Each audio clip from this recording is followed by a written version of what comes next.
Olá, olá amigo internauta, sejam bem-vindos ao canal Programa Depois da Vírgula. Fico muito feliz em compartilhar mais esse encontro com vocês. Sempre abro o meu programa agradecendo as perguntas que vocês enviam no canal. Continue curtindo aí os nossos programas, continue acionando o sininho para receber os nossos conteúdos. Enfim, hoje o nosso encontro vai trabalhar uma questão que eu já falei em outras oportunidades, mas dado a dimensão que esse tema tomou nos últimos meses, eu vou tentar de uma forma bastante direta, objetiva, sem muita tecnicidade, explicar um pouquinho o papel do Copom, Comitê de Política Monetária.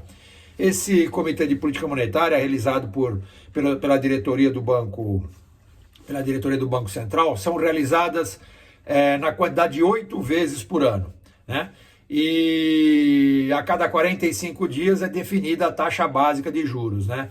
Dentre os temas que são discutidos, né, dentre os temas, contas públicas, atividade econômica, inflação, cenário externo, então são 8 diretores e o nono é o presidente, é o voto Minerva, uma vez que possa ficar empatado aí a decisão sobre manutenção, subida ou queda da taxa de juros, o presidente, né, o Campos Neto, né, ele é responsável, né, responsável pelo desempate. E por que eu estou trazendo esse tema hoje aqui, talvez pela terceira ou quarta vez? Porque o presidente Lula, né, o atual presidente Lula, trouxe esse debate a público sobre a necessidade da queda de juros, sobre a pressão, enfim, sobre a queda da inflação. Então acho que a gente tem que comentar algumas coisinhas aqui, para que não fique dúvida para quem está ouvindo como o Comitê de Política Monetária trabalha, muito embora existam algumas situações que possam ser melhoradas aí. Bom, primeira coisa que era necessário nesse país aqui era a independência do cargo do presidente do Banco Central. O Roberto Campos Neto é a figura hoje independente, tem mais 1 ano e quase 2 anos de mandato, e isso transforma o seu cargo como um cargo não político, né, para resistir pressões que possam estar fora de ordem, e enfim. Mas o presidente Lula tem feito um discurso político, entre outras áreas do governo, pressionando para que o Banco Central comece a cortar a taxa de juros, uma vez que ela está sendo mantida em 13,75, recentemente agora foi mantida.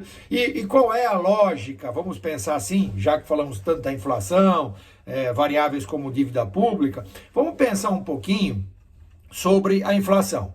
De fato, a inflação hoje está abaixo dos 4%, medida nos últimos 12 meses. Então você tem duas leituras que o Banco Central faz sobre a inflação. Uma, a do ano, ou seja, de janeiro de 2023 a dezembro de 2023. Outra, que vai, no caso agora especificamente, de maio de 2022 a maio de 2023, ou seja, os últimos 12 meses. Essa dos últimos 12 meses é considerada uma média móvel, ou seja, eventos que ocorreram e que podem ter influenciado pontualmente na inflação para cima ou para baixo, ele vai desaparecer à medida que nós vamos caminhando ao longo do ano, né? Até que a média móvel se encaixe perfeitamente na inflação do ano. Então nós estamos em maio, comparando maio de 2022 com maio de 2023. Vai chegar o momento que nós vamos estar comparando dezembro de 2022 com dezembro de 2023. E aí nós já teremos o quê? A inflação acumulada dos 12 meses. Então uma coisa é a inflação para o ano projetada, que é maior do que essa inflação que nós estamos medindo nos últimos 12 meses. Então, nós temos que tomar cuidado porque eventos que ocorreram em 2022, movidos pela queda do combustível, que foi efêmera, ou seja, foi um movimento curto e que já perdeu a sua eficácia, esses eventos mexeram com a taxa de inflação, inclusive tivemos deflação em alguns meses, e isso impactou diretamente na composição dessa taxa. Então alguém que vai olhar nos últimos 12 meses e falar, pô, mas a inflação já está abaixo de 4, está dentro da meta, que é 3,5, 1,5 para cima, 1,5 para baixo, que é 3,25, perdão, 1,5 para cima, 1,5 para baixo. e aí a gente poderia estar pensando, ó, tá na hora de cortar os juros. Então tem que tomar um pouco de cuidado, porque esse evento vai ser disperso, ele vai ser retirado desse movimento de média móvel, e a tendência da inflação, embora hoje muito menor, é continuar crescendo. Nós vamos ter eventos desse ano que vão empurrar a inflação para cima. Então, portanto, essa inflação abaixo de 4%, medida a 12 meses, é uma inflação que não deve acontecer, não deve se manter aí. As projeções estão levando a inflação acima de 5%, a inflação dos 12 meses. Então, portanto, a decisão do Banco Central, muito embora polêmica, né, é uma decisão que está baseada em vários quesitos, inclusive nessa questão da média móvel. É importante a gente saber que a ata do Copom é um outro instrumento que esclarece o que acontece na reunião do Copom. E a ata desse mês foi uma ata que foi diferente do comunicado. O comunicado foi duro, sem muitos caminhos, e o mercado não ficou muito bem humorado. Já a ata divulgada nessa semana, ela mostra que realmente houve uma divergência muito forte, com uma grande tendência para corte de juros, o que mostra que na próxima reunião de agosto teremos certamente um corte de juros. Se nada mudar, se nenhum evento extraordinário acontecer, nós teremos um corte de juros. Se vai ser 0,25, 0,50, a gente não sabe. Eu particularmente acredito que nós teremos aí um corte na área de 0,50. Eu acho que nós devemos ter aí uma Selic aí válida para pós-agosto na casa dos 13,25, ou seja, 50 basis points menor do que a que nós temos hoje, né?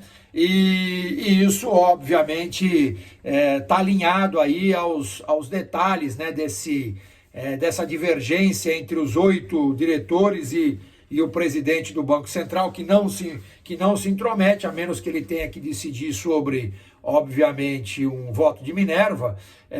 Tem muito a ver com o desenho que nós estamos vendo agora. Uma queda de inflação substancial, né, nos últimos 12 meses, uma alta que havia um potencial de alta grande, já não tem, ela na verdade, foi desmontada essa espiral que estava se construindo antes da inflação para o ano de 2023. Teremos certamente uma inflação próxima aí dos 4 alto, 4,80, 4,90, muito provavelmente essa será a inflação do ano de 2023, a anual, e isso vai estar refletido esse movimento. Então, só para a gente encerrar, então, a figura, né? Nós temos algumas figuras que fizeram com que o Copom e essa reunião a cada 45 dias tenha ficado famosa, né? A própria fala do presidente da República, o atual presidente Luiz Inácio Lula da Silva, trazendo esse debate para um senso comum. Ninguém tinha um debruçar sobre esse tema, então hoje eu estou procurando deixar claro que é uma reunião composta por 9 elementos, 8 diretores e o presidente do Banco Central, ocorre a cada 45 dias, são 8 reuniões anuais, né? São 8 reuniões anuais. Normalmente a primeira sessão ocorre numa terça-feira, a segunda sessão e a divulgação da taxa ao final da quarta-feira, quando é o fechamento do mercado. Você tem, obviamente, temas como inflação, atividade econômica, cenário externo, contas públicas, que pesam, obviamente, dentro dessa decisão. O presidente da República, ele tem um discurso político, já o presidente do Banco Central tem que ter um discurso técnico. Então esse era o nosso papel nessa nossa conversa de hoje, tentar trazer aí todo esse processo. E só faltou uma coisinha, um comentário. Eu acho que seria muito salutar se o Banco Central implementasse o que os outros bancos centrais com mandatos independentes têm como modus operandi, ou seja, toda vez que termina uma reunião do Copom ou uma reunião de Comitê de Política Monetária, o presidente do Banco Central vai ao Senado e vai apresentar as satisfações que levaram à manutenção, à subida ou à queda da taxa de juros daquele período. Isso é uma prática dos países desenvolvidos, cujos bancos centrais têm mandatos independentes. Eu acho que seria uma prática bastante legal do Roberto Campos Neto implementar nessa gestão do Banco Central. Por hoje é só, pessoal. Continue clicando, continue acompanhando, clique no sininho. acompanhe o nosso canal, mande suas perguntas. É isso aí, pessoal. Se Deus quiser, estaremos de volta. Um abraço, que Deus os abençoe e até a próxima.